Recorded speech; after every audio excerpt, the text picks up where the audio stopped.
Bonjour les amis. Il y a quelque temps, nous avons décidé de commencer nos réunions par une prière. Alors c'est ce que je vous propose de faire aujourd'hui. Et à titre d'expérience pour notre deuxième cercle, je vous proposerai volontiers, et si vous êtes d'accord, d'écouter notre ami Barlow. Je ne vous le présente pas, vous savez de qui il s'agit, qui est interviewé par Antoine Nuis sur l'évangile de dimanche. Hier, la venue du Saint-Esprit, nous approchons de la Pentecôte et au niveau de nos lectures, nous allons aussi parler Saint-Esprit. Et j'ai trouvé que ce commentaire rejoignait, je dirais, nos lectures, nos débats, nos échanges. Et quelque part, si je ne me trompe, il va être question, l'un des deux intervenants cite cette prière que Jésus, comme tout juif pratiquant, disait tous les matins, écoute Israël, et en conséquence, prier, ça commence par écouter. Alors je vous propose aujourd'hui de commencer notre réunion par une écoute de l'évangile de Jean 14, qui était celui qui était lu hier dans nos différentes églises. Vous m'aimez, vous garderez mes commandements. Moi, je demanderai au Père de vous donner un autre défenseur pour qu'il soit avec vous pour toujours. L'Esprit de la vérité, que le monde ne peut pas recevoir parce qu'il ne le voit pas et qu'il ne le connaît pas.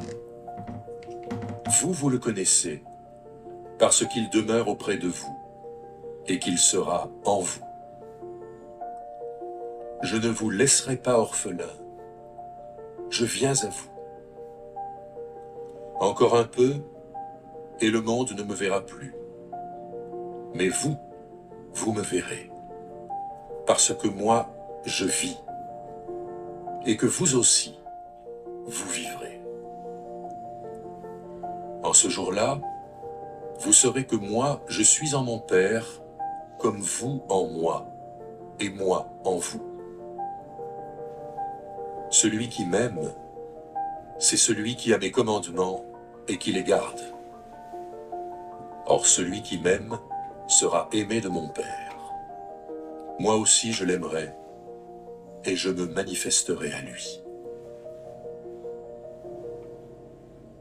Alors Michel, ce texte-là, donc dans le récit précédent de la semaine dernière, nous nous sommes arrêtés sur le fait que nous sommes appelés à faire de plus grandes œuvres que celles de Jésus, avec la promesse d'exaucement de la prière. Et puis ensuite, il y a « Si vous m'aimez, vous garderez mes commandements ». Donc d'une certaine manière, on passe des œuvres à l'amour.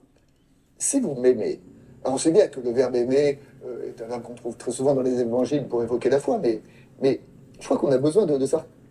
Comment entendre ça? Aimer Jésus, ça veut dire quoi?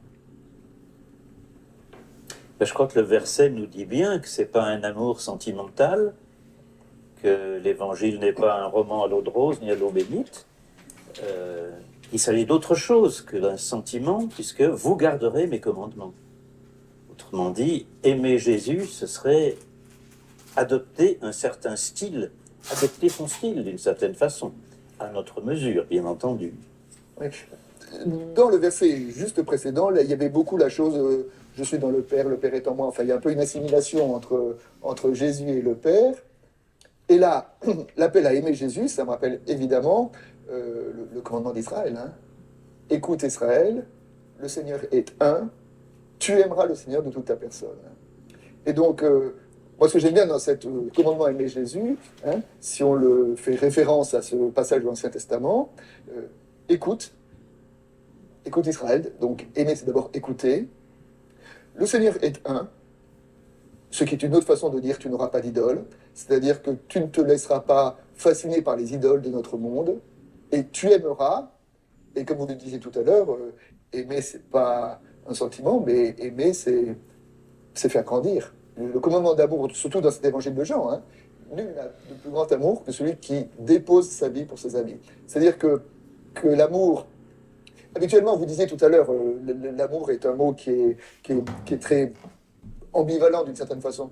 J'avais entendu un jour un prédicateur qui a dit une comparaison qui m'a un peu amusé. Il dit, souvent quand on aime, c'est comme quand on dit « j'aime le poulet ».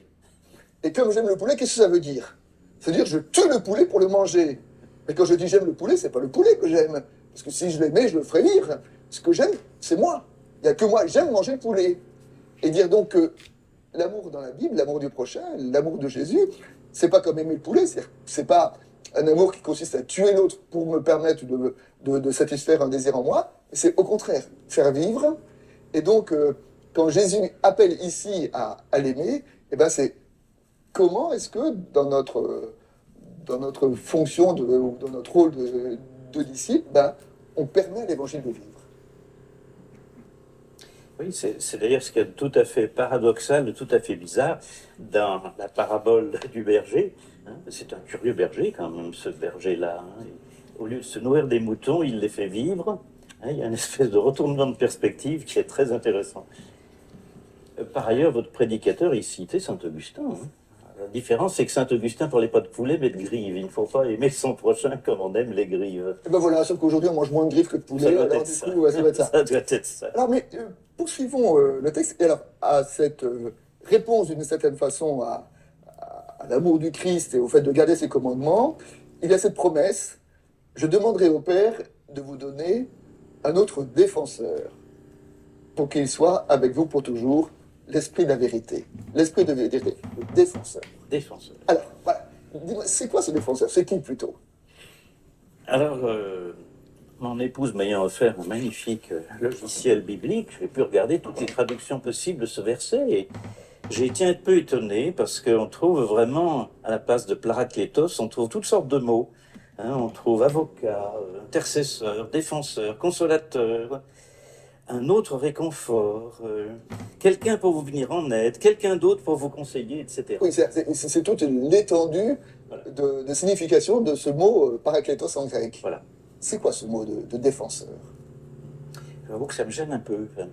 Et j'apprécie bien que finalement la Tob ou la Bible de Jérusalem garde le mot tel quel, le paraclet.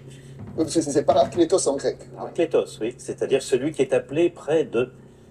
Alors c'est vrai que la traduction latine advocatus, ça donne avocat évidemment, mais est-ce que ça nous entraîne pas dans des connotations un peu inquiétantes? Hein, Dieu sera un juge redoutable, etc. On va bientôt chanter ensemble le milieu chrétien, c'est l'heure solennelle, etc. Je sais pas, là il y a quelque chose qui me gêne un petit peu. Enfin, j'aime mieux finalement les traductions en français courant. Hein, quelqu'un pour vous venir en aide, quelqu'un d'autre pour vous conseiller. Et finalement, puis alors ce qui me frappe, moi, c'est un autre paraclet, ce qui implique donc que Jésus a été un paraclet tant qu'il était avec ses disciples. Ah oui, d'ailleurs, le mot paraclète s'applique dans cet évangile à Jésus et à l'Esprit. Mais là, je voudrais quand même revenir sur cette notion de défenseur et d'avocat. De quoi avons-nous besoin d'être défendus? Ou pour dire les choses autrement, qu'est-ce qui nous accuse? Moi, j'aurais envie de dire qu'on a surtout besoin d'être défendu de nous-mêmes. Bien sûr. Ouais. Car finalement, le premier avocat qu'on a besoin, c'est par rapport à l'accusation de nous-mêmes. Oui, hein, c'est cette idée de se dire, il y a un verset dans l'Épître de Jean, hein, si notre cœur nous accuse, Dieu est plus grand que notre cœur. Oui. Et bien sûr que notre cœur nous accuse. Je veux dire, notre cœur nous accuse de ne pas être des bons chrétiens. Notre cœur nous accuse de ne pas assez aimer. Notre cœur nous accuse de ne pas vivre à la hauteur de ce que nous pensons devoir vivre ou de ce que la société nous renvoie de vivre, d'ailleurs. Parce que la société aussi nous accuse. Hein, la société qui nous dit que on a besoin d'être performant, que une vie réussie, c'est une vie qui est fructueuse dans tous les domaines. Et ces accusations auraient tendance à nous écraser. Et par rapport à ça, l'Évangile est une parole de libération entre l'Évangile, justement, nous dit, mais non, le Christ nous défend face à toutes ces fausses accusations que nous-mêmes ou que la société nous renvoie. Comme dans l'Épître aux Galates, hein. Christ nous a appelés à la liberté pour que nous soyons vraiment libres. Donc on retrouve cette notion de vérité qui avait traversé le texte que nous avons médité la semaine dernière. L'esprit de vérité, comment entendre aussi de nouveau que ce défenseur soit un esprit de vérité? C'est aussi dans l'évangile de Jean, ça. Hein, la vérité vous rendra libre. Bon, dans cette notion de vérité, moi, d'une certaine manière, ça nous aide aussi à comprendre, parce que le Christ nous a dit la semaine dernière, je suis le chemin, la vérité et la vie, et d'une certaine façon, dans la notion de vérité, hein, dans la philosophie grecque, la vérité, c'est ce qui est caché, c'est ce qui est dévoilé. Hein. Étymologiquement, le mot vérité en grec, c'est aletheia, et aletheia, c'est le a privatif, et lantanen, qui veut dire caché, donc c'est ce qui est décaché. Hein. Et Platon dit, on a besoin de d'ôter tous les voiles qui nous empêchent d'avoir accès à la vérité. Ensuite, il y a une lecture scientifique qui dit la vérité, bah, c'est simplement l'adéquation d'une parole au réel. Disaient les scolastiques, oui. Voilà. Et là, dans l'Évangile, on dit la vérité, ça n'est ni quelque chose qui se dévoile, ni une adéquation au réel, mais c'est le Christ. C'est une personne, c'est un esprit. Il y a le sens grec dont vous parliez. Hein, Oui, mais aletheia, oui. il y a aussi le sens biblique, émettre la Hébreu, solidité, hein. c'est la confiance. Et donc là, ça nous entraîne un petit peu sur des voies un peu différentes, non? Oui, et puis c'est aussi une source de... Enfin, émettre en hébreu, c'est la totalité, hein, parce que la première lettre, c'est le Aleph, qui est la première lettre de l'alphabet, et la dernière lettre, le Tav, c'est la dernière lettre. Donc les gens disent la vérité sont la première, la dernière, et le même au milieu, la lettre du milieu. C'est-à-dire qu'il y a une sorte de globalité qui est derrière cette notion de vérité, et qui est représentée ici par le Christ et par l'Esprit.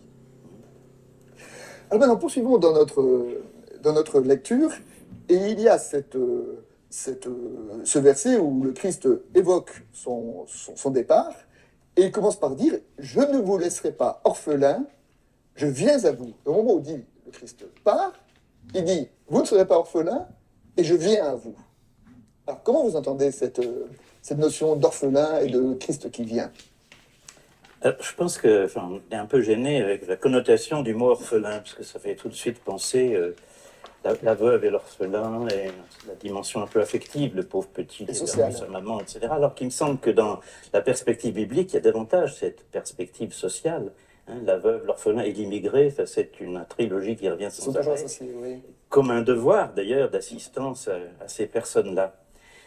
Donc, il me semble qu'il faut peut-être se méfier de cet aspect cette lecture trop affective, disons. Je ne vous laisserai pas orphelin. Est-ce que ça ne voudrait pas plutôt dire qu'il va y avoir une espèce de réorganisation de la vie, que le Paraclet va réorganiser autrement la vie des disciples dans leur relation aux autres? C'est en tout cas une question que je me pose. Et cette notion « je ne vous laisserai pas orphelin » est associée à la notion de Jésus qui dit « je viens à vous ». Oui. Et c'est ça qui est très curieux dans ce texte, c'est ce jeu entre le futur et le présent. Oui, ouais. Parce que le Christ part et il dit « je viens ». Voilà. Donc je pense qu'il y a une façon de le comprendre un peu à court terme, c'est-à-dire Jésus est en train de parler à ses disciples du temps proche où il ne sera plus avec eux, ça c'est le futur, mais il y a peut-être une façon plus profonde de le comprendre, il me semble. Le royaume de Dieu c'est pour demain, mais en même temps c'est déjà là. Et dans cette présence du Christ, c'est pas pour demain, c'est pas pour après la mort, hein, mais ça va déjà se manifester dès maintenant. Voilà, alors c'est le grand thème de « je viens hein, ». Je viens. Et souvent on dit le Christ revient, mais dans le Nouveau Testament on dit jamais que le Christ revient. On dit toujours que le Christ vient. Parce que dans le texte revenir, il y a l'idée du retour à l'identique. Alors dans le fait simplement de venir, il y a quelque chose qui est de l'ordre d'une nouveauté irréductible. Enfin, je veux dire, le Christ ne cesse de venir à nous. C'est un présent. Et ça me rappelle l'Apocalypse, où le dernier verset de la Bible, donc c'est que la grâce soit avec vous. Bon, ça normal, enfin ça s'amène par la grâce, mais juste avant, viens Seigneur Jésus. Viens, Seigneur. Viens. Hein? Jésus dit je viens, et le croyant dit viens. Et que d'une certaine façon, la foi, c'est peut-être d'appeler ce Christ qui vient vers nous, qui ne cesse de venir à nous. De lui faire assez confiance pour sentir qu'il vient. Et qui vient à chaque moment. Et moi-même, j'associe à cela même la prière. Et dans ma prière, qu'est-ce que je dis ? Je dis, viens Seigneur, viens sur telle situation, viens sur telle peur, que le cœur ne se trouble pas, viens sur tel nœud, sur tel échec, sur telle maladie, viens, qui est une réponse à le Seigneur vient de cet évangile. Et au moment de grâce, on fait comme Jacob. Le Seigneur était là et je ne l'avais pas vu, tiens. Alors, pour terminer, il y a ce verset 21 qui est très spécifique à l'évangile de Jean, où il y a une espèce de, je l'appelle polyphonie de l'amour, où il y a celui qui m'aime, c'est celui qui a mes commandements et qui les garde, et celui qui m'aime sera aimé de mon Père, moi aussi je l'aimerai, et je me manifesterai à vous. Dans un seul verset, il y a 4 ou 5 fois le mot aimer entre le disciple, le Père, le Fils. Alors cette polyphonie de l'amour, comment on peut l'entendre comme conclusion de cette séquence? Je pense qu'on va le retrouver d'ailleurs dans le chapitre 17 dont on va parler la prochaine fois. Souvent, on entend le chapitre, c'est l'unité. Enfin, on entend ça dans un sens écuménique, mais ça va peut-être beaucoup plus loin en fait. C'est pas l'unité entre les différentes églises et les différentes écoles spirituelles, disons, mais c'est une unité beaucoup plus profonde. C'est l'unité du croyant avec le Christ et par lui avec Dieu. C'est vraiment de la polyphonie, tu as raison. Ouais. Et moi, ce que j'aime bien aussi là-dedans, c'est cette idée, celui qui m'aime, je me manifesterai à lui. Et là, je voudrais évoquer un point fondamental dans l'anthropologie biblique qu'on trouve dans l'Ancien Testament. Les maîtres disent que un des versets les plus importants de l'Ancien Testament, c'est lorsque Dieu donne la loi à Moïse et que Moïse répète la loi au peuple, le peuple répond nous ferons et nous comprendrons. En hébreu, c'est Naaseh Venishma. Et on dit toujours Naaseh Venishma, c'est-à-dire nous ferons et nous comprendrons. Ce qui est l'inverse de notre logique à nous. Notre logique à nous voudrait de dire on comprend, si on comprend, si on est d'accord, on fait.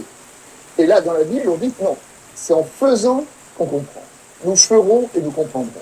Et là, c'est la même façon, c'est en aimant le Christ se manifeste à nous. Donc, d'une certaine façon, la foi, c'est d'abord une mise en pratique, et c'est en vivant l'évangile d'une certaine façon qu'on comprend l'évangile. C'est que, donc l'évangile, c'est pas un corps de doctrine avec lequel on est d'accord ou pas d'accord. L'évangile, c'est une vie, et c'est en le vivant, en l'incarnant, qu'on arrive à habiter et à comprendre le sens profond de ce que le Christ essaie de nous transmettre.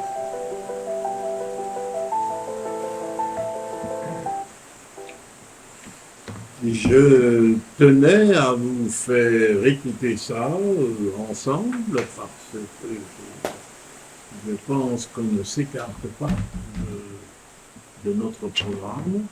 Et en tout cas, ce que je vous propose, c'est de conclure cette prière par ce Viens Seigneur Jésus. Et j'invite ceux qui nous écouteront, deuxième cercle et autres, et bien tout simplement à écouter et à dire cela en communion avec nous. Voilà.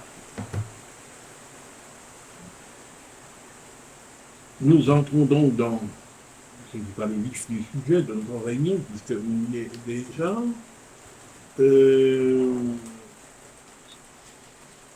Notre amie Marceline est absente parce qu'elle est en stage à Saint-Germain-en-Laye.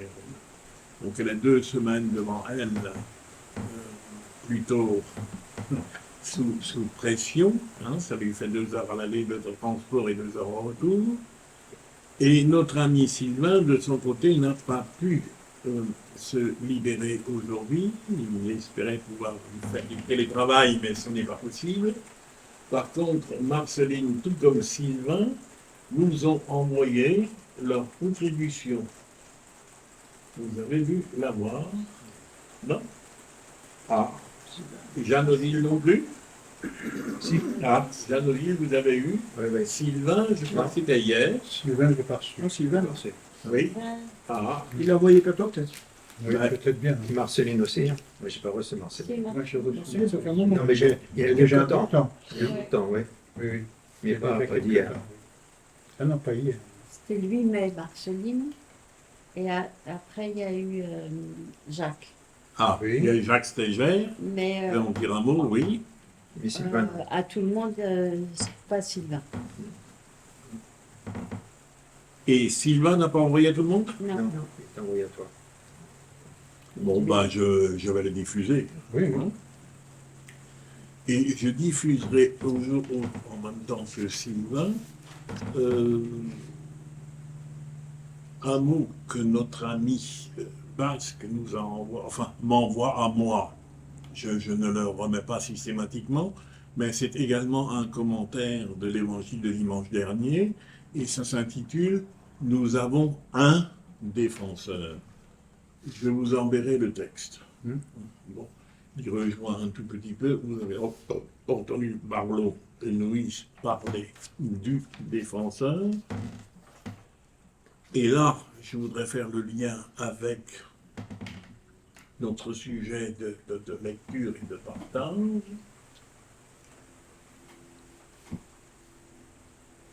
C'est moins dans ce qu'on a lu jusqu'ici, mais c'est dans ce qu'on va lire dans le mois qui vient. Cette critique fondamentale du Nagasensky, qui a fait un boulot remarquable, et qui nous dit l'image que le christianisme a diffusée dans le monde, c'est celui d'un Dieu masculin. Le Père évoque un homme, le Fils évoque un homme, et en latin et en français, et y compris en allemand, quand on parle de l'esprit, c'est encore du masculin. Et sans devancer sur ce que nous sommes les uns et les autres appelés à découvrir, l'interrogation de Barlow et de Louise, qu'est-ce que ça veut dire le paraclet? Et je trouve qu'ils ne vont pas au fond, mais c'est à nous de le faire dans notre groupe, défenseur. Et à un moment donné, il est question d'avocat, c'est-à-dire advocatus, celui qui est appelé à être à nos côtés. Et c'est là où je voudrais faire le lien avec nos recherches bibliques. Dans la Bible hébraïque, l'esprit, la roua, comme chacun sait, non, comme nous savons, la roua, c'est du féminin. Dans ce que nous appelons à tort ou à raison l'Ancien Testament, la présence de Dieu qui suit le peuple dans le désert, la Shekinah, c'est du féminin. Ce que nous appelons la Bible hébraïque est faite, comme vous savez, de la Torah, de la loi, des prophètes et des autres écrits. Et dans les autres écrits, il y a les psaumes, mais il y a tous les écrits de sagesse. Or, la sagesse, pareillement, en hébreu, est féminine.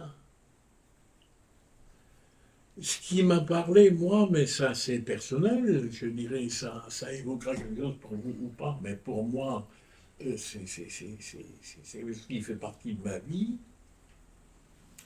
Je vous ai souvent dit déjà, avec ce que nous apprenons quotidiennement sur l'Ukraine, évidemment, je ne peux pas ne pas penser à mon père, et qui y a été, de 17 à 19. Enfin, au tout début 19. Et l'expérience de mon père, le fameux hurrah que vous entendez l'armée russe proclamer lors de ses défilés, était visiblement déjà à l'époque, mais il n'y avait pas que les Russes qui criaient hurrah, l'armée prussienne était invitée aussi à crier ce hurrah lors des attaques. Et mon père, orphelin, avait entendu l'aumônier militaire protestant, puisque c'était un régiment de la garde impériale, dire avant l'attaque, parmi vous, certains ne reviendront pas, mais leurs mères seront fières. Ihre Mutter wird nicht stolz sein, quand on leur annoncera, n'est-ce pas, que le fils est tombé pour la patrie, pour l'empereur, etc. Et mon père disait, je n'avais pas le droit de le dire, mais je pensais imposteur, parce que moi, mon vécu est aucune mère au monde ne peut être fière quand on lui annonce la mort de son fils.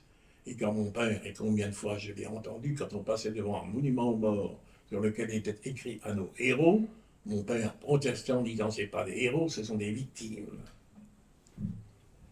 Et il ajoutait, tous ceux que j'ai vu mourir, ou allemands ou russes, je n'en ai entendu aucun qui ait crié vive l'empereur. Je les ai tous entendus appeler leur mère. Et c'est ce à quoi se advocatus. Hein? À tort ou à raison, le rapprochement, vous voyez, que je fais, que je tiens à partager avec vous, celui qu'on appelle au secours. Et effectivement, si l'on pousse un tout petit peu, et c'est là où ça nous ramène dans nos lectures, parce que le texte que nous recevons là de nos amis basques, bon, ce qui est une traduction de Pagola, mais nous avons un défenseur. Et là, on rejoint la conversation de nos deux amis, entendus tout à l'heure aussi. Un. Mais vous allez voir que Moltmann va nous aider, parce que qu'est-ce qu'il y a derrière ce défenseur, celui ou derrière cet avocat? Le texte biblique d'Ésaïe. Je vous porterai dans mes bras et je vous cajolerai comme une mère cajole et comme une mère console son enfant. Voilà ce que je dirais, c'était mon introduction, mais découvrir, tout en sachant que les mots sont les mots et que il ne faut pas en être prisonnier, mais ce Saint-Esprit, je dirais un mâle de plus dans la Sainte Trinité, excusez-moi, peut-être qu'il faudra que nous l'apprenions.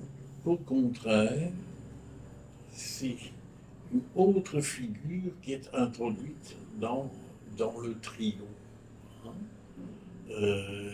Si nous parlons de paternité, et vous allez voir, on va découvrir des textes d'ailleurs qui remontent au XVIIIe siècle, hein, l'esprit de notre mère,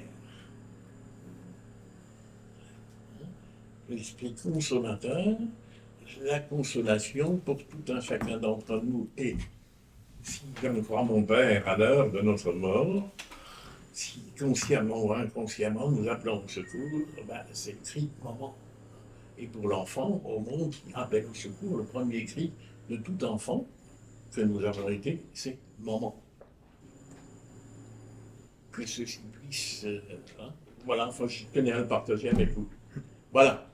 Alors, je ne veux pas monopoliser la parole. Vous avez eu largement de quoi nourrir vos lectures. Je dirais, on a déjà évoqué tout à l'heure, avant de l'enregistrement, le succès de la retransmission de notre ami Cuvillier. 105 vues, c'est quand même une première dans notre expérience. Bon, Cuvillier, nous avons eu aussi Anne Soupa, qui a eu visiblement moins de succès, mais je dirais qu'on est en plein dans notre ligne le foyer. Le livre que nous avons au programme parle de l'Église et le féminin. Et moi, j'ai envie de dire, au fur et à mesure que moi, je chemine, la question n'est pas l'Église et le féminin, la question est Dieu et le féminin. Ou quelle est notre conception trop masculine que nous avons de Dieu? Et vous allez voir, mais c'est ce qui est au programme, c'est ce que Moltmann va nous aider par la suite, hein, ce sera la lecture, je dirais, du mois à venir, de découvrir, oui, cette paternité, cette maternité. Dans la croix de ce matin, vous avez un bijou.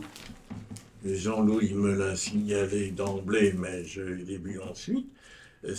À propos de la théologie queer, prend au sérieux la révolution générée par le christianisme, mais visiblement le livre qu'il recommande, le mot Dieu, un point et E, hein, et Sylvain m'a envoyé, mais ça, j'étais le seul destinataire, on verra ensuite et s'il faut le diffuser ou pas, parce que ça fait 20 pages, sur la théologie féministe, où pareillement, hein, Dieu devient notre Père et Mère. Je m'arrête là, et j'ai envie de dire, parmi ces lectures, Orwiller, qui, je crois, à tort, à raison, rejoint Cuvillier dans son invitation à une lecture différente des Écritures. Soupant, qu'est-ce qu'on a eu encore? Enfin, écoutez, vous avez eu 2 ou 3. Duquel voulez-vous ou souhaitez-vous parler et lequel souhaitez-vous partager avec nos amis du 2e cercle? J'ai juste une remarque. Quand tu as dit que dans le texte d'Ésaïe, la mère qui console et la mère qui cajole, Oui. est-ce que c'est, d'après la traduction la plus fidèle des mots du texte originel, ou est-ce que c'est déjà une interprétation masculine des textes? Parce qu'on a tellement cantonné tout ce qui était féminin à la sensibilité, voire la sensiblerie. Moi, je me pose question. C'est un peu une espèce d'étiquette que la femme porte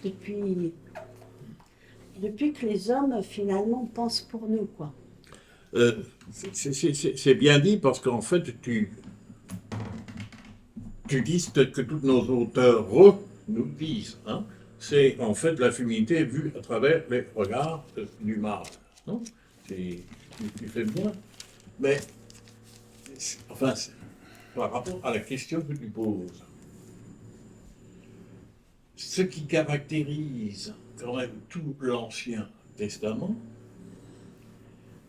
et ça, Orwiller ne le souligne peut-être pas assez, c'est, j'allais dire, à nos yeux, un quasi-antiféminisme. Pourquoi?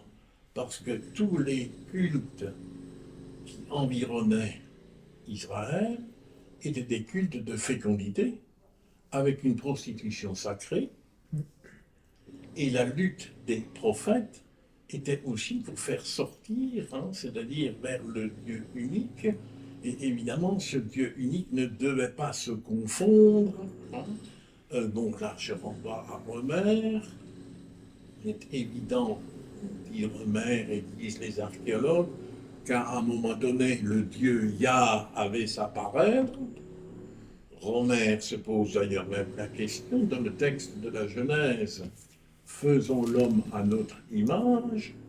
Ce nous avons évidemment tendance soit à l'interpréter comme un nous de majesté quand Dieu se parle. D'autres explications sont typiquement chrétiennes, que c'est le Dieu trinitaire qui se parle lui-même avec le nous, mais là on tire un peu la ficelle à soi. Bon, faisons l'homme à notre image de couple. Et on va y revenir avec Moltmann. Donc en ce sens-là, c'est un peu étonnant, c'est-à-dire dans une ligne prophétique qui se bagarre contre le Dieu femme avec la sacralisation de la sexualité, de la fécondité surtout, parce que c'est ça, je dirais pourquoi de la fécondité? Parce qu'ils sont menacés de mort. C'est d'ailleurs notre ami Marion Muller-Collin insiste sur ça aussi, dans l'article des études sur la Éros et fécondité, c'est que le peuple de Dieu, dans toute cette antiquité, est menacé par disparition. Donc sa façon de vouloir survivre, c'est de faire des enfants. Et toutes les religions dites naturelles vont sacraliser ce thème de la fécondité. Donc quelque part, je dirais, c'est la remarque d'Ésaïe est plutôt surprenante dans le contexte de l'opposition des prophètes à une féminisation. Là, je suis larguée. Moi, je voudrais revenir Oui. sur l'expérience que tu nous as fait vivre en écoutant Barlow et ce monsieur Louis. Oui. Je trouve que la manière dont ensemble ils ont été amenés à regarder le texte, pour moi, m'inciterait à dire ça vaut le coup de le faire et pourquoi ne le ferions pas entre nous comme étant de fait un exercice de la parole de Dieu qui nous rejoint et qui nous permettrait d'élargir peut-être parce que nos regards sont différents et d'aller jusqu'à la profondeur du texte comme on le souhaite, quoi. je trouve que ce texte, pour moi, je n'avais jamais entendu commenter de cette manière. Et je pense que nous avons quelques éléments aujourd'hui pour dire qu'un texte, nous pourrions aussi sans doute le commenter avec un peu d'expérience, avec d'abord la première expérience, c'est l'expérience de nos vies, d'abord. Et je trouve que c'est une expérience non négligeable, parce que c'était un chemin vers Dieu et un chemin de Dieu vers nous. Hein, voilà. Et dans ce qui a été dit, il y a des choses qui ont eu des résonances avec nos lectures. Et je te remercie de nous avoir fait lire ce que nous avons lu. Par exemple, aimer, je trouve que c'est très beau. Je trouve qu'on a une expérience d'adulte dans la foi qui nous permettrait de dire, et dans la vie, qui nous permettrait de dire aimer c'est quoi, hein? Et enfin, ce passage où il parle de aimer, c'est aimer son frère, c'est s'aimer soi-même, etc. Et ça fait écho à la notion de péché. Et la notion de péché comme étant le péché, c'est le fratricide. Ah ben voilà, oui. Et je trouve que c'est très fort de pouvoir rejoindre l'ensemble des textes que nous avons lus, que nous avons essayé de digérer, en disant mais et si maintenant nous faisions l'expérience de mettre en œuvre les outils que tu nous as donnés. Je trouve que c'est assez intéressant de retrouver même dans ce texte que tu nous as proposé le goût et la soif de faire cette expérience-là. Hein, enfin, pour moi, je dis ça, chacun s'exprimera s'il le souhaite sur le sujet, mais je trouve que c'est très intéressant de pouvoir dire, bah oui, derrière défenseur, qu'est-ce qu'on met les uns et les autres? Défense de quoi? Défense de la vie de nos frères, défense de notre propre vie, défense devant qui? À part quoi? Devant quoi? Et si on prenait le temps de s'expliquer de quoi on a besoin, ce sur quoi on a besoin d'être défendu pour exister, etc. Je trouve qu'il y a là, enfin, cette expérience qu'ils ont faite à deux devant nous, moi, ça me donne un goût d'y aller et de continuer à le vivre. Et à le vivre avec les moyens que nous avons et que nous avons acquis, avec l'ensemble des lectures que tu nous as invités à faire. Voilà, j'en suis là de ma réflexion et j'ai soif de faire cette expérience entre nous. L'allusion que tu fais, je dirais, à l'histoire Abel-Caïn, effectivement, c'est Soupa qui insiste là-dessus, et ça, visiblement, dans le papier de Jean Odile, par contre, vous l'avez eu tous. Oui, hein? Et c'est ce qui a beaucoup frappé Jean Odile quand Soupa d'ailleurs pose la question, et ça, au niveau biblique, on l'a déjà évoqué, dans l'histoire de la Genèse et de la désobéissance, et puis tu as toujours raison, on appelle la chute, c'est-à-dire sortie du paradis, le mot péché n'est pas prononcé. Le mot péché apparaît avec Caïn et Abel. Et l'interrogation de Soupa, et je dirais je la fais tienne, et visiblement tu la fais tienne aussi en évoquant, comment se fait-il, et hélas, je dirais constatons, que dans nos traditions, aussi bien, disons surtout chrétiennes, les juifs, il faut modifier un tout petit peu, ce soit la désobéissance qui, quand même, pendant des siècles, a été la première exigence. Hein. Et pourtant, Bernard, nous disons sans cesse, aime ton prochain comme toi-même. Et la désobéissance première, pour faire allusion à ce que Blondine nous a rapporté plusieurs fois, c'est de ne pas s'aimer soi-même.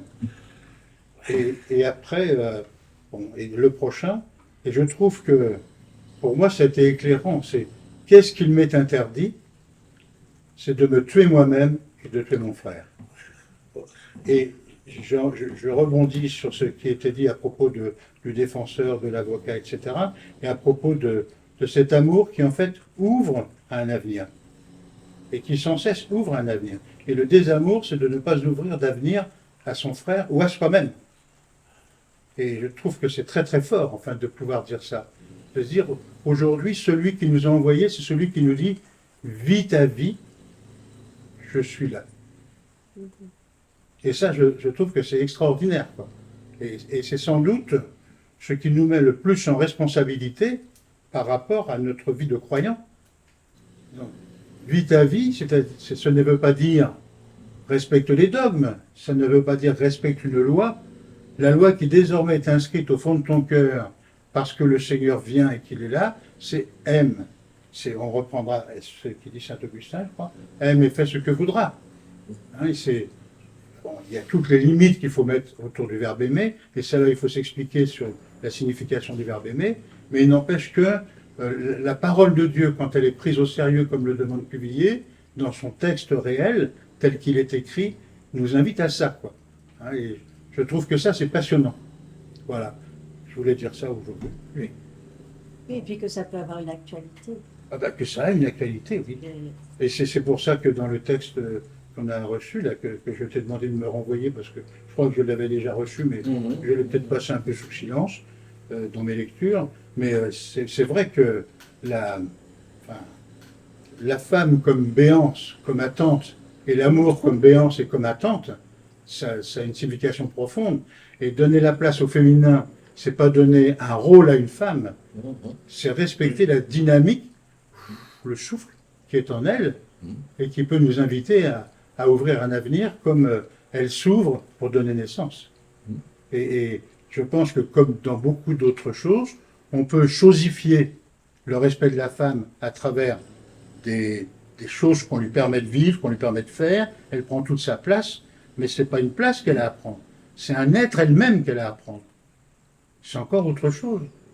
Enfin, je pensais à ça par rapport à des gens qui sont exclus, par rapport à l'homosexualité, par rapport à toutes ces questions qui sont là. On leur laisse une place, on leur permet de se marier. Mais est-ce qu'on les accueille avec tout ce qu'ils sont et toute leur manière d'être? C'est encore autre chose. Et ça, c'est quand même plus compliqué encore que de dire, moi, homme, je veux bien que tu viennes empiéter un peu sur mon pouvoir. Mais c'est vrai de toute relation avec tout frère. On peut l'aimer en disant, d'accord, mais t'occupes le premier, j'occupe le second, hein, d'accord? Non. Voilà. Hein, ça peut être quelque chose comme ça. Enfin. Mais ceci dit, je dis ça parce que j'ai un peu d'expérience par rapport à des choses comme ça, mais je crois que c'est important. Moi, ce que qui fait tilt quand je t'écoute, c'est par rapport au tu ne tueras pas, Oui. inclus tu ne te tueras pas toi-même. Voilà. C'est-à-dire qui, dans la version positive, rejoint le aime ton prochain comme toi-même. Et aujourd'hui, la claque que nous prenons dans nos institutions, c'est que la loi ou le dogme ont été premiers, alors que l'évangile est une parole d'amour qui envoie vers l'avenir. Je viens. Je suis déjà là et je viens. Et on n'a pas cette confiance radicale qui est de dire, quoi qu'il arrive et quoi qu'on invente, regardons où il est vivant. Et c'est vrai que je suis là, mais vous ne me voyez pas. C'est comment, à travers les situations nouvelles, nous allons le voir, pour le contempler à travers ce qui est en train de se mettre en œuvre. Je dirais ça comme ça. J'ajouterais aussi à ton intervention tout à l'heure, j'ai recommandé la croix de ce jour, Oui. par rapport à donc, la théologie cuire, mais la même croix a un article passionnant sur bientôt une carte parent solo, c'est-à-dire qui donne une statistique et qui nous dit que la part de familles monoparentales est passée de 9,4% à 24% de l'ensemble des familles entre 1975 et 2017 selon l'INSEE. Je ferme la parenthèse, mais... Ça rejoint peut-être ce que je suis en train de dire. Eh ben voilà, me semble-t-il. Hein. Oui, c'est exactement. Je fais allusion à cela, comme j'ai déjà fait allusion plusieurs fois en disant il y a des nouvelles manières de vivre la famille, il y a des nouvelles manières de vivre l'amour, il y a de nouvelles manières de vivre la fidélité. Est-ce qu'on accueille ou est-ce qu'on dit ça ne rentre pas dans nos cases, circuler, il n'y a rien à voir. Hein, et ces choses-là ne sont pas sans nous troubler les uns et les autres quand même. Parce que on vit avec des schémas Bousculé, hein. oui, que l'on voudrait éternels, mais si dans l'amour Jésus est celui qui vient, est-ce que tout est écrit une fois pour toutes, ou est-ce qu'il y a encore des choses à accueillir et à inventer? Et quand tu dis ça ne rentre pas dans nos cases, est-ce que dans ces cases, il n'y a pas celle dans laquelle il y a notre concept du Dieu traditionnel? La conversation que j'ai eue avec des personnes, je vous ai rapporté quelques bribes, les premières choses qu'ils ont dit, l'Église, c'est des interdits, c'est des obligations de faire, etc. Ça ne nous intéresse pas. Comme ça, au Marais. J'avais pas été chercher les meilleurs chrétiens. D'ailleurs, j'ai pas été les chercher, ils sont venus. Ça, c'est autre chose. Non, mais c'est... Hein? Oui, mais ça a été tellement vrai pendant... C'est vrai qu'on a l'impression que ça a servi quand même de rempart. Mais oui. C'est même pas des garde-fous, c'est des remparts Oui. bien inattaquables et qui ont duré, perduré pendant des siècles. La dernière conversation que j'ai eue avec Laurent au téléphone, c'était avant-hier, c'était sur le registre. C'est incroyable qu'on nous ait évité tous les débats que nous avons aujourd'hui par le groupe de Paris. C'est incroyable. Il dit, j'ai jamais fait autant de théologie ouverte que maintenant. Le dogme. Et quand on dit le dogme, ne pensons pas seulement le dogme tel qu'il est formulé sur la conception de Dieu, mais pensons à la manière dont la morale nous a complètement ligotés, y compris dans notre recherche de Dieu. Mais je ne veux pas en faire un débat, hein, c'est pour... c'est pour dire que je suis friand qu'un jour on ouvre l'évangile ensemble, sans trop tarder, parce que à force d'attendre, on ne va plus avoir faim ni soif. mais c'est vrai, quand dans le désert, j'ai vécu l'expérience du désert quand j'étais militaire. Quand j'étais à Colombéchard, comme l'appelé sous les drapeaux, 18 mois. Oui. Et il y a un moment où on ne sait même plus ce que le plaisir de boire veut dire. Toi, mais c'est pour ça d'ailleurs que dans la chambrée, ils éclusaient des dizaines de bouteilles de bière, comme ça. Et les mecs étaient couchés du matin au soir, ivres. Mais ça gênait personne. Hein. Ils n'étaient pas emmerdants. Ça, c'est clair. S'il fallait nettoyer. Et c'était les valides qui nettoyaient. Les moissons? Oui. Non, mais c'est... Voilà, tout ça pour dire que j'ai un peu soif de ça, tu vois. Vraiment, je ne sais pas si ça rejoint un groupe, mais j'ai soif qu'il se passe quelque chose comme ça entre nous. Hein, et quitte à ce que, comme dit Cuvier, on puisse revenir en disant, mais attention, il y a telle chose qu'il faudra approfondir, parce que là, la science nous dit des choses. Oui, l'archéologie, Oui. critique. Et comme tu nous as donné des clés pour boîte à ouvrir, outils. quoi, tu vois. Boîte à outils. C'est une boîte à outils, oui. Et je trouve que la notion de fratricide, par exemple, moi, ça m'éclaire sur le sens du péché.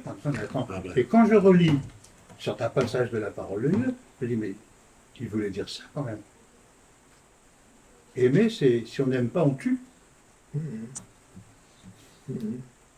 Hein, c'est très fort. Hein.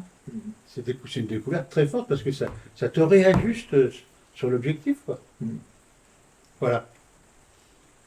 En tout cas, Bernard, merci pour toutes les lectures que tu nous as proposées, même si quelquefois elles m'ont paru un peu lourdes.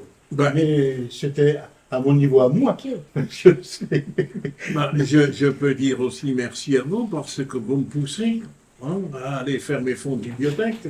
Oui, on l'a vu. Et puis, je dirais...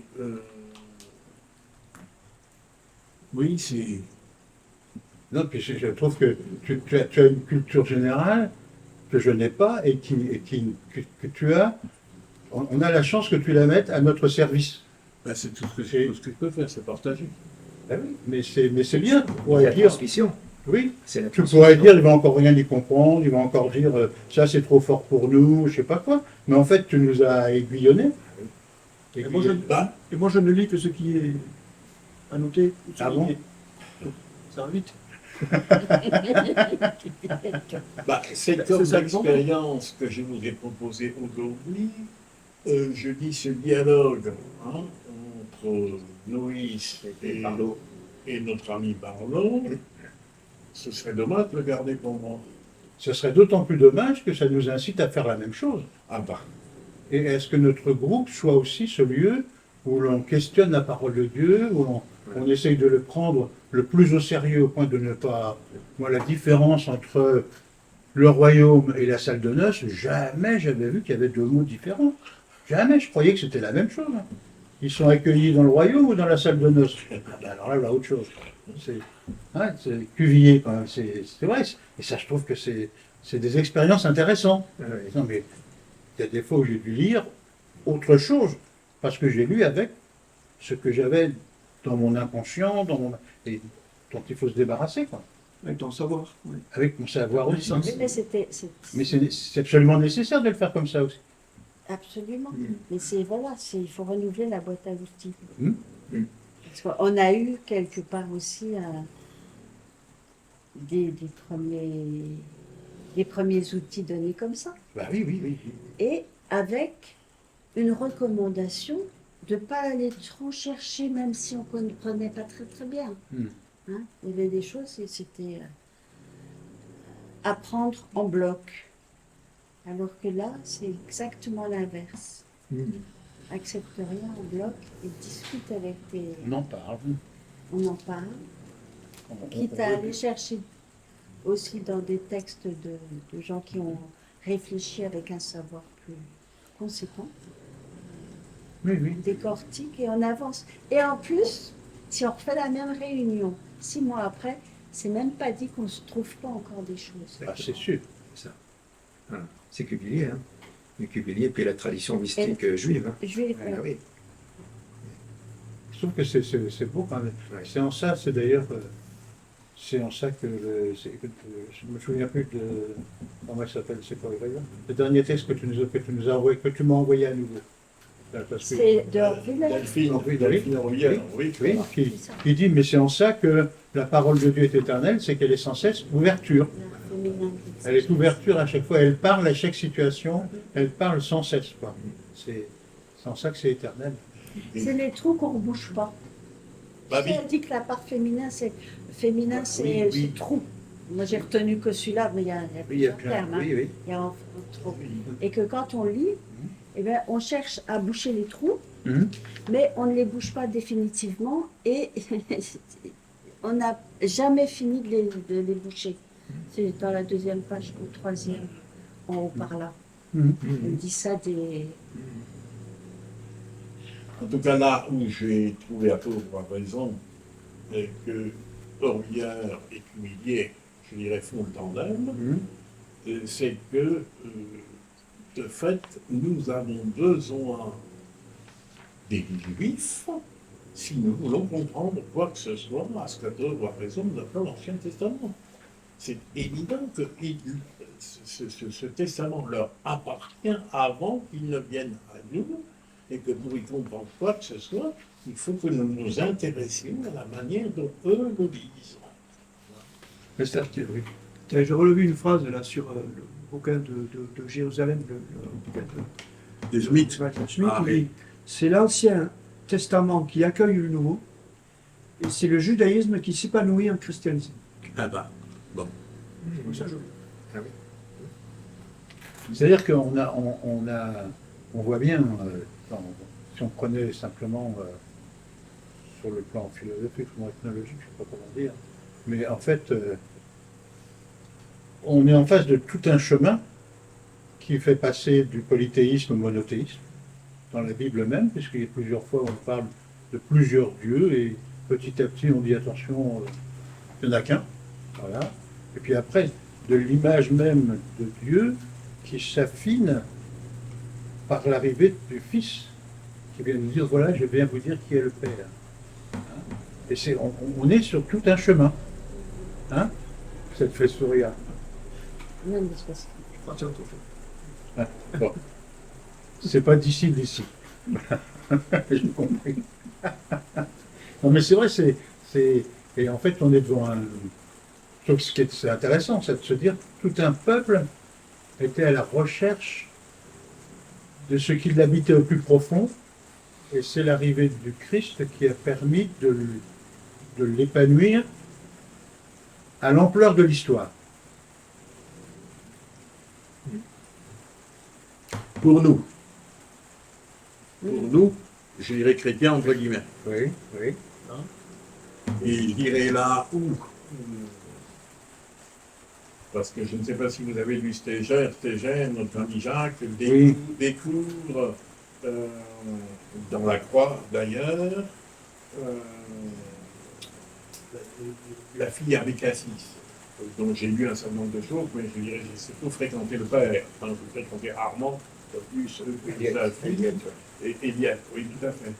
Et effectivement, Abécassis, Armand défend que c'est grâce aux chrétiens que des milliards de barbares c'est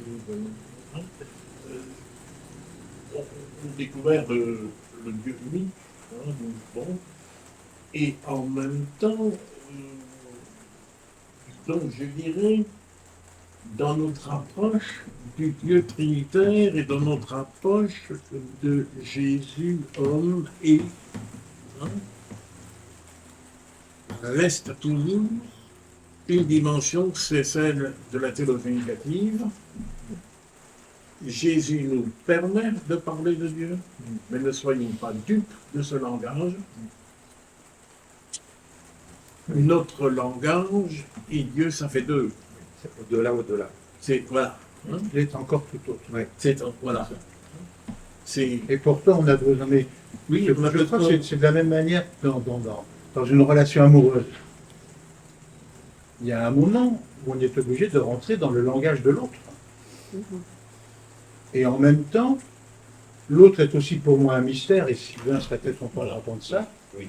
Et du coup, l'autre, je ne l'ai jamais saisi en entier. Et donc, j'ai toujours à l'écouter. Et Elle découvrir. à le découvrir. Et en même temps, il a le droit à cette part d'intimité, comme Dieu lui-même a le droit à sa part d'intimité, c'est-à-dire qu'il nous déroute. Hein, et ça serait peut-être péché que de vouloir croire que je vais découvrir la totalité de l'intimité de l'autre, Voilà. parce que ça serait le manger. On en revient à la pomme. Et le manger, On revient à ce que Val-Marie traduit. Tu manges de tout, tu ne me bouffes pas moi. voilà, c'est exactement ça, tu vois. Mais là, je faisais les liens en parlant. Je ne les avais pas réfléchis avant. Mais c'est vrai. Et pourtant, c'est comme les textes bibliques, on a tellement envie de les découvrir ensemble que c'est bien, quoi. Mais si l'autre se fait trop attendre et que plus rien ne se découvre de lui, il y a un moment où on va être en cohabitation. Hein. Non, on va être en cohabitation avec Dieu. On cohabite. J'ai un copain prêtre qui a quitté le ministère, et quand il a quitté, quelques temps après, je l'ai rencontré, et je lui ai dit ben, comment ça va, et puis sur le plan de la foi, etc. Et Dieu pour toi. Et on se croise.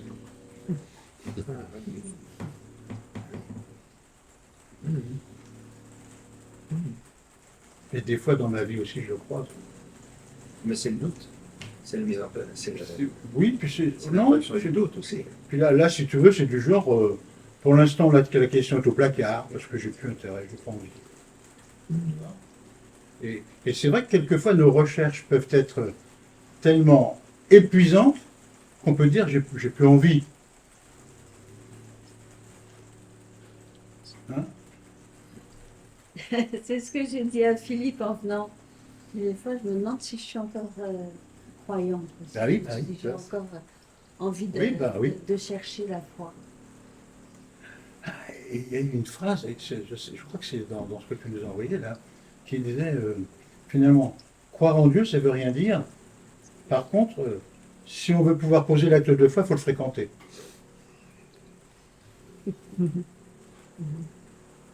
Et quelque chose de semblable est dit par Louise quand il rappelle, c'est dans l'Exode, cette parole, par nous comprendrons où il dit, enfin, faut reprendre, où il dit, pour nous avons tendance à dire, on fera quand on comprendra. Oui, c'est ça. Et la Bible dit, faites, et vous comprendrez. Oui, oui, oui. Bah, voilà. On est en train de faire le point de notre chemin, là, c'est un peu ça, non? Est-ce que je crois que c'est. Je crois qu'on est, on est bien dans. Et on ouvre un avenir, non? C'est un peu des choses comme ça, non? Mais moi, c'est Cuvillier qui m'a quand même. C'est beau. J'ai adoré son truc, d'ailleurs, je l'ai Oui, écouté 2 fois. Et puis il y a des petites phrases qui sont genre l'évangile est libérateur à condition qu'il soit lu au pied de la lettre. Attendre le souffle du Saint-Esprit pour qu'il le fasse vivre, ça on peut le vivre qu'avec cet évangile. Est-ce qu'on peut le vivre avec Astérix ou n'importe quel livre? Parce qu'il ne faut pas quand même oublier que les gens qui font des bouquins, c'est pour les vendre. Donc ça, non mais c'est vrai, autrement... bon, j'ai retenu aussi qu'il y a un écart entre ce que l'on croit savoir et ce que dit le texte. Ah bah, Les exégètes disent de faire le vide avant de le lire, comme si c'était la première fois, on sait que le dit souvent. Ce qui m'a interloqué aussi, les protestants croient qu'ils connaissent, alors que les catholiques, c'est l'inverse. Donc c'est plus facile à un catholique de lire le texte pour la première fois, parce qu'il croit qu'il ne sait pas. Alors que le protestant, il croit qu'il sait. Donc ça bon, Ça, c'est Cuvillier qui dit ça. Oui. il est un peu provocateur. Là. Ouais. oui, non, mais bon. Mais en même temps, ça dit ce que ça veut dire. Effectivement, il y a, je dirais, ça ne fait pas plaisir aux protestants héréditaires, mais effectivement, protestants se dire on a la Bible. Oui, on a la Bible à la main, c'est pas pour autant que on en sait plus. Et d'ailleurs, reconnaissons que depuis Vatican II, effectivement, du côté catholique, la recherche biblique a fait des progrès énormes, et qu'aujourd'hui, nos églises n'ont rien à s'envier l'une et l'autre.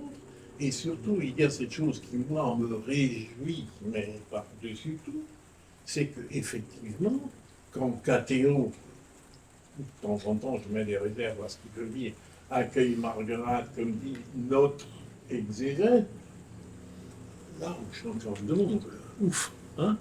C'est que, je dirais, des Marguerite, des Zumstein, Les Bouddhas, les Vénin. mais aussi Vénin, en les lisant, on n'a pas envie d'être français, sont des catholiques ou sont des protestants.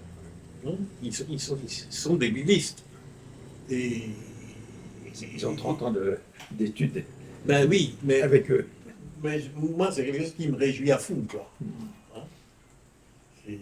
En sachant que je voudrais tempérer ton enthousiasme. En sachant Moi, que. j'aimerais... Parce qu'on m'a coupé, là, j'étais en train de parler, je suis au cinéma. Oui, on va te redonner la parole, oui. Ah, T'as pas fini. Non, mais... J'avais pas repéré que tu n'avais pas fini. Oui. Non. Mais j'allais pas pour longtemps. Non. Ce que je pensais, c'est que le savoir masque la vérité. Et ça, je pense que c'est assez fort comme phrase. Oui. Voilà, et puis surtout lire le texte et non ceux qui en parlent. Et non ceux qui... Non, ceux qui en parlent. Oui. J'ai fini. Non, mais... je- Merci. Hein. Presque la- Excuse-moi. la conclusion. Désolé. Bernard, je vais rebondir par rapport à ce que vient de dire Cuvelier Philippe. C'est dans un ouvrage qui s'appelle L'autre, c'est infini, avec une autre rabbin d'âme, Pauline Beb, Oui. et Emmanuel Lévinas. En fait, on a entendu déjà ce que je vais vous dire, notamment dans la bouche de Marc-Alain Wapnin. Alors, Emmanuel Lévinas, le pouvoir du texte est toujours supérieur à son vouloir dire. Oui, C'est ça. Est-ce que tu as le- oui, oui. Le pouvoir du Il texte, s'en sert de... le pouvoir du texte est toujours supérieur à son vouloir dire. Et la deuxième phrase que vous avez déjà tous entendue, et moi aussi, en chaque mot et chaque lettre, il y a un oiseau aux ailes repliées qui attend le souffle du lecteur. Et lorsque le lecteur l'interprète, l'oiseau déploie ses ailes et il ne faut pas oublier de monter sur son dos pour aller vers l'infini. Et ça, c'est Ouais, Lévinas ou C'est Lévinas. C'est Lévinas, Ah, d'accord. oui, mais on l'a tous entendu, Oui. des fois un peu plus condensé, mais c'est... Oui. Ah oui. Donc, Et je veux Mais dire ce qui me fait plaisir, c'est ce que Philippe nous a dit. C'est Et pas moi ce qui qui le dis. montre- Non, non, mais ce qui montre bien les 100 écoutes, hein, c'est qu'il parle en sa manière de parler atteint au-delà. Il y a un charisme. Hein. Et ce qui est intéressant par contre dans le Cuvillier, autant il prône se lire au pied de la lettre, autant il ajoute après, je reste théologien. Oui. Hein. C'est, faut joindre. Ah oui, c'est son métier. Hein. Oui, c'est son métier. Tout à Et fait. c'est son métier aussi d'enseigner, et ça se sent. Oui, bah oui, oui, oui, oui, oui. Mais quand il lit la Bible, il se met, ça doit être d'ailleurs beaucoup plus dur pour lui de faire abstraction de tout ce savoir. ouais, de son acquis. D'ailleurs, C'est c'est là où il fait allusion au Zinzum. Hein. Oui. Et donc, effectivement. Je voulais tempérer ton enthousiasme, et ça rejoint ce que tu as dit juste après. C'est que, en fait, l'exégèse a pris une grande place chez les cathos. Ça, c'est clair. Avec cependant ce bémol qu'il faudrait y apporter, c'est que comment l'exégèse reste libre et dans sa dynamique, et comment elle ne reste pas au service, d'une certaine manière, d'un dogme. Ah. Parce que voilà ce que je peux faire dire au texte pour venir rejoindre nanana, toi. Bon. Hein, c'est très important, ça. Pour dire en d'autres mots, je ne sais plus, parmi les gens que nous écoutons, il y a quelqu'un qui fait remarquer que ce qui est extraordinaire, c'est que officiellement, dans l'Église romaine, aujourd'hui encore, une femme n'a pas le droit de faire le sermon. Oui. Mais pendant la semaine de l'unité, on invite des femmes pasteurs. Oui, bah oui. Je ne sais plus qui c'est qui fait allusion à ça, mais c'est tout à fait ça. Ouais, ouais. C'est que officiellement, l'appareil prétend, même si sur le terrain il peut plus le faire, garder la maîtrise. Ça, ils peuvent toujours C'est peut-être Soupa qui a dit ça. Comment? C'est pas Soupa qui a dit ça. C'est possible. Ça pourrait être, ça doit pourrait être. être. Ça pourrait être, oui. Vous demandez une petite minute. C'est elle qui dit. Comment elle dit? Alors là, je vais rajouter à ce que disait Philippe. Donc, tu as dit vis ta vie. Tu as repris vis ta vie, et on peut rajouter vis ta vie avec joie. Oui. C'est le terme de joie. Ouais. Et être épanoui. Comme une veille. Ah voilà. Donc, vis ta vie avec joie. Parce que ta vie, c'est de courir après ta propre libération. Oui. Et si tu te libères, tu deviens joyeux. Voilà. Ah oui. Hein, vie ta vie, c'est pas comme un ensemble de contraintes, mais comme un lieu où on devient libre. Ouais. Et ça, c'est quand même pas rien, quoi. Mais en même temps, c'est fatigant de tenter de devenir libre. Hein? Oui. Oui, c'est fatigant. C'est fatigant de croire. Ça demande plus d'efforts que de se laisser guider par les rails, Ah oui, et puis qu'aller dans le troupeau. Le principal, c'est l'amour. laisse place à l'amour. D'ailleurs, Oui. Laisse place à- oui. on récolte que ce que l'on sème. Oui. S apostrophe AI. AM, oui, bah oui. C'est vrai. Là, c'est joli. Non. Et dans les guérisons, il y a une guérison que j'aime beaucoup. C'est quand quand Jésus guérit un paralysé, lève-toi, virgule, prends ton grabat, virgule, et marche. Le grabat, on se trimballe toute sa vie. C'est pas parce qu'on marche que l'on court, que l'on vole. Mais le grabat, on l'a toute sa vie. C'est les casseroles. Oui, ben, Oui. chacun ses casseroles. Les valises. Chacun sa valise, chacun lève-toi, fardeau, prends ton grabat et marche. Mhm. C'est pas Oui. ah, je suis libéré, je suis libéré. Putain, tu reprends ta vie, prends ton grabat et marche. D'accord? Et le fait que je peux marcher malgré tout, c'est déjà une bonne nouvelle. Je ne suis plus à faire la mendicité de l'amour de l'autre. Hein, parce que c'est le pire, ça, d'être mendiant de l'amour de l'autre. Hein? Et le pied de la lettre. Tu peux redire le verset, la phrase de Jésus Jésus dit, lève-toi, en guérissant le paralytique. oui, lève-toi, prends ton grabat Virgule, oui. et marche. Voilà. Mais c'est vrai. Je ne la connaissais pas. Eh ben, Moi, c'est- c'était lève-toi et marche. oui, mais Ah, non. ça, c'est Ah oui, Lazare. non, mais oui. Ah oui, mais c'est dans Saint-Jean, lève-toi, prends ton grabat. Non, c'est une guérison, c'est l'une des guérisons des paralytiques. Oui, paralysés. oui, oui, Lève-toi, oui, prends ton grabat. oui, oui, oui, oui. Ça m'a tellement marqué que je suis sûr que c'est dedans. Oui, oui, Ah non, oui, c'est mais c'est vrai. autrement, mais c'est le genre de, justement, Lève-toi, prends tes casseroles et marche. c'est la lumière de la discussion qui ne nous fera plus jamais entendre cette parole sans penser à ce moment.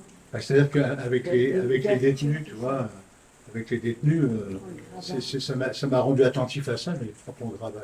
Mais ils en ont tous un grabat. Puis après, je dis merde, mais moi Pas aussi, que j'en ai eux, un. hein. Moi aussi, j'en ai un. Tu vois, Pas que. ben non. Alors, ce que tu dis à propos du grabat, là, vraiment, je dirais, ma découverte, c'est effectivement fait à Melun, où nous avions, il était, je crois, béninois. Et à un moment de béninois, ou enfin, un de ces pays-là, représentant de son pays à l'UNESCO, hein, donc je dirais la grosse tête et la grosse bête. Non, il était togolais. Parce que je me rappelle qu'à une paroissienne, j'en ai parlé, elle me dit « Ah, mais c'est notre prince !» Donc effectivement, c'est un descendant du temps où le Togo avait encore un roi. Et il s'est retrouvé à Melun. Alors c'est tout à fait intéressant, il est écrit. Mais il est d'un pays où le vaudou fait profondément partie. Et visiblement, bon, il a vécu à New York, il a vécu à Paris, là, mais lors de vacances, il a emmené sa fille ou une de ses filles au pays. Il a vécu une expérience d'initiation, et ici au retour, la mère a décidé qu'il y a eu, enfin, toujours est-il que c'est pour ça qu'il s'est retrouvé en taule. Donc, il n'avait pas le Bah truc oui, de- ça c'est, oui, elle a accusé d'emprise et Vérité. hein, bon, ok. Et je sais que c'est avec lui qu'on disait des passages d'Hémonville, et un jour, effectivement, on a vu ça, et il dit, tu vois, ça c'est moi. Je suis guéri, mais ma vie entière, je porterai sur mon dos. Un grabat. Et quelque part, ça rejoint un tout petit peu les textes de l'apparition du ressuscité. Il leur montre ses mains, ses pieds. On est. Oui, ouais, de chair et de sang. On oublie, mais les cicatrices restent là dans nos vies. Alors là, c'est l'image du grabat, mais je veux dire, c'est l'image des cicatrices. Et ça rejoint d'autres discussions qu'on a eues sur le pardon. Parce que le pardon, c'est l'oubli. Voilà. Peut-on tout pardonner? Hein, mais C'est il pas la reste, grande décileuse. il reste des traces. Hein. Ouais. Mais il est déjà 4h05. 1h15. Ça fait 1h15. Alors, Ça vaudrait le coup qu'on se dise comment on souhaite continuer ou que chacun puisse s'exprimer un peu. Enfin, hein, mais il faudrait qu'on puisse se dire un peu comment on peut continuer ça. Dominique, t'as rien à nous dire? Moi, j'ai bien écouté tout ce que je veux dire. Il y a que- Non, non, tu as dormi. L'une des phrases l'une des phrases que tu as citées, et si je peux vivre avec ça, lève, prends ton bras et marche. Comment je peux souffrir avec ce, C'est simple, hein, c'est pas le avec, choix. avec ce que je souffre. Excusez-moi des détails. Parenthèse inutile. Donc tout est bien, puisque je suis là aujourd'hui avec vous. Ce qui serait intéressant, Dominique, c'est que, d'abord, merci pour l'écoute. Mais ce qui serait intéressant, c'est qu'une fois, tu puisses te poser la question, mais comment je peux aussi nourrir la discussion avec mon expérience, ou avec mes débats, ou avec mon combat, ou avec, tu vois, parce que tu fais souvent allusion à ce débat que tu as à l'intérieur, et peu importe, moi je ne tiens pas à connaître l'objet du débat, mais par contre, j'ai envie de dire, il y a bien des moments où tu dois gagner quand même. Et ça vaut le coup que tu puisses partager ce qui t'a permis de gagner. Non pas ce que tu as gagné, moi, je me suis appuyé sur telle chose et ça m'a permis de rebondir sur. Tu vois, c'est. Parce que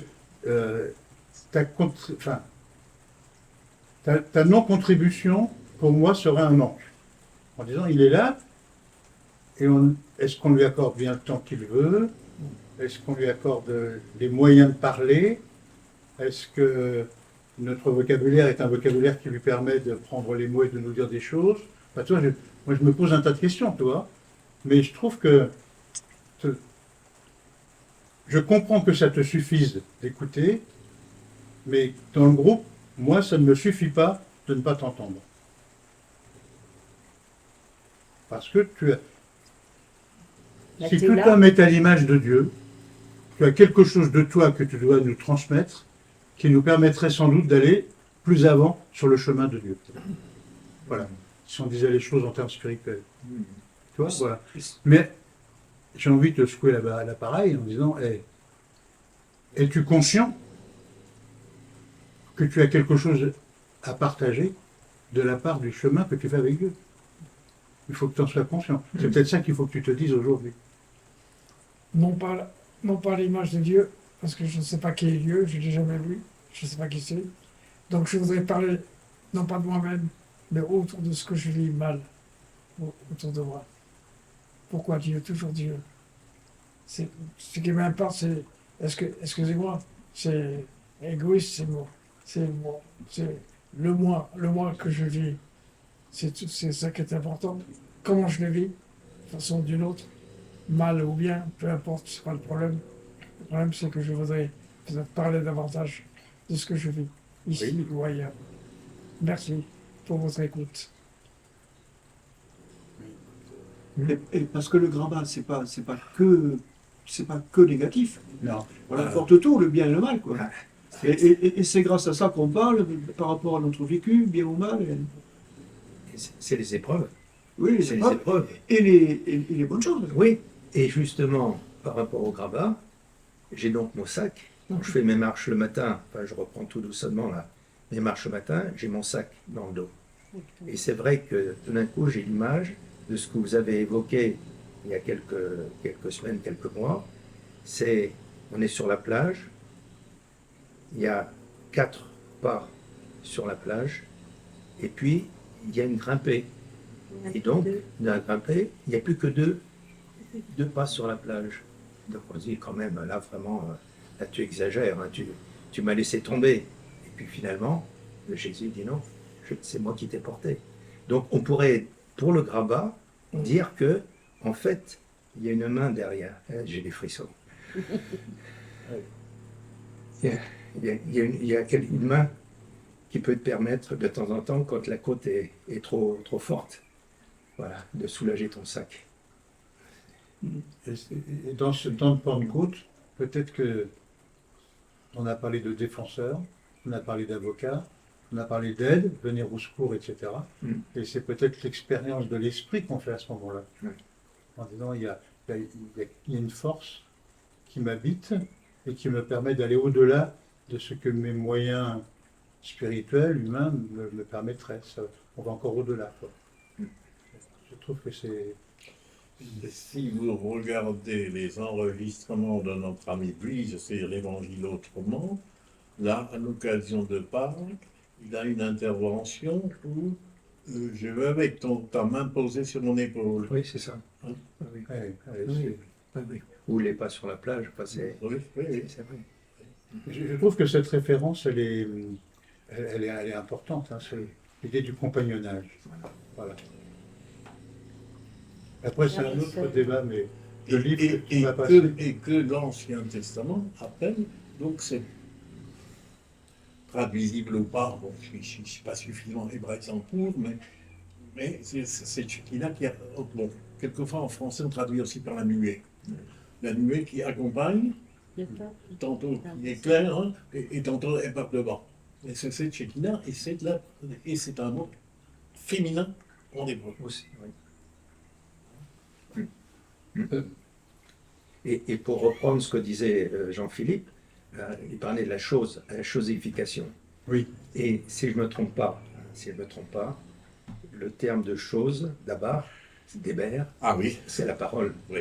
C'est-à-dire que quand tu dévis, et le péché, c'est tu as ta cible, et tu dévis de ta cible.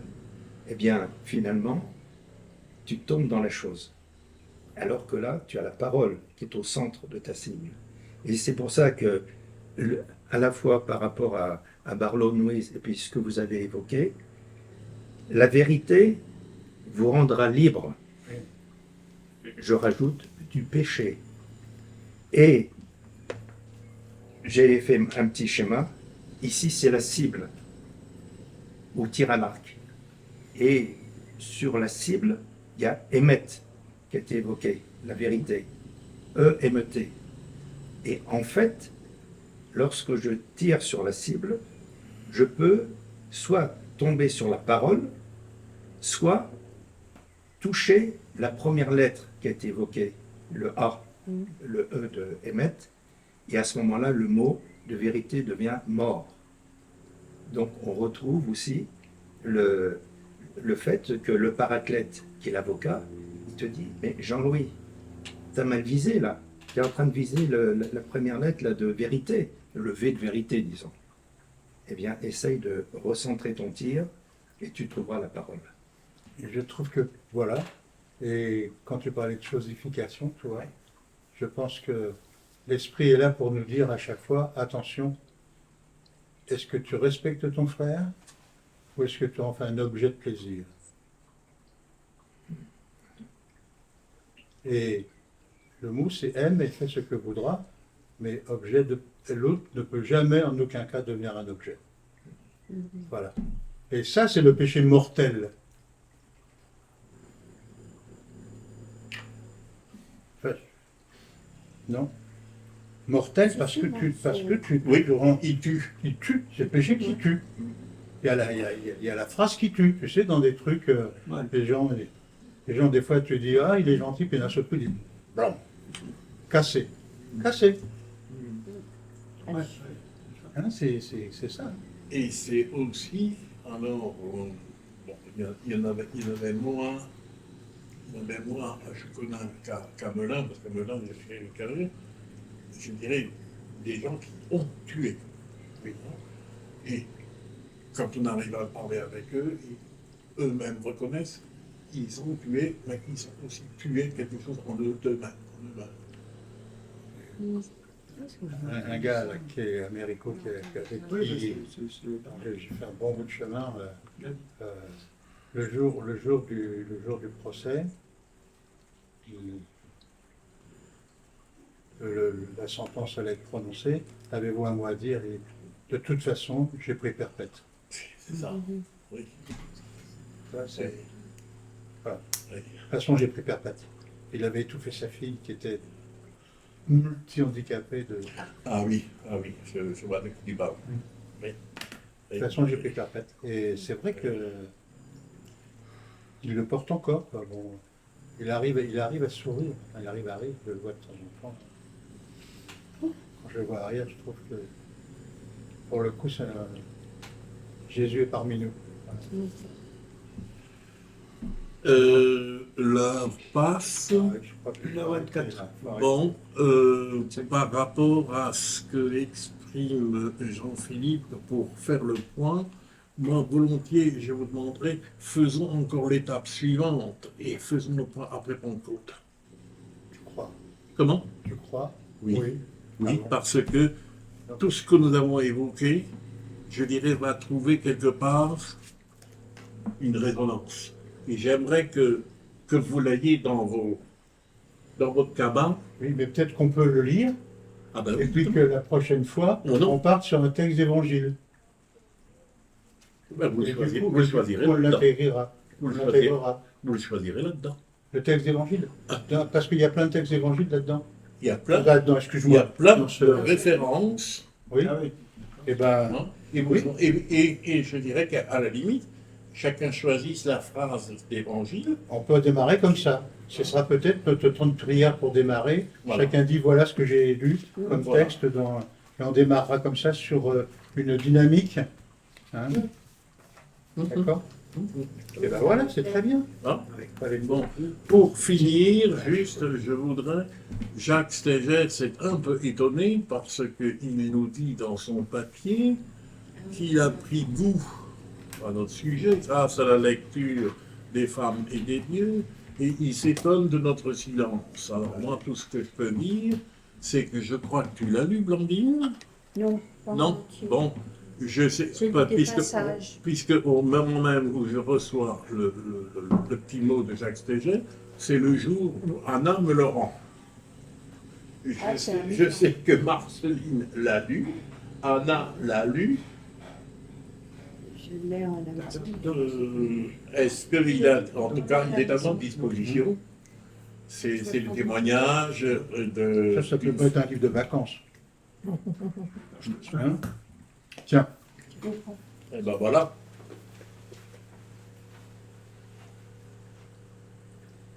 Ah, c'est juste. Donc, on continue à en faire sa promotion. T'as pas envie de lire? Tu n'as pas envie de lire? voilà. Il est à la maison. Voilà. Merci. Eh bien, rendez-vous à la prochaine. Et on fera ce qu'on vient de dire. Après d'avoir lu les textes là que on a 3 semaines devant nous. Et je vous enverrai ces Et que textes. tu nous dans envoies dans la ce semaine. que tu nous as préparé, Voilà. qui nous permettra d'avoir quelques textes de référence Voilà. sur lesquels chacun d'entre nous pourra s'arrêter. T'as pas pris les bonnes dates? Arrête là. Arrête. La bonne date, La est c'est le 4, le 4 ou le 5 juin. C'est Le lundi 5. le le lundi 5. C'est le 5 juin. C'est bon, hein?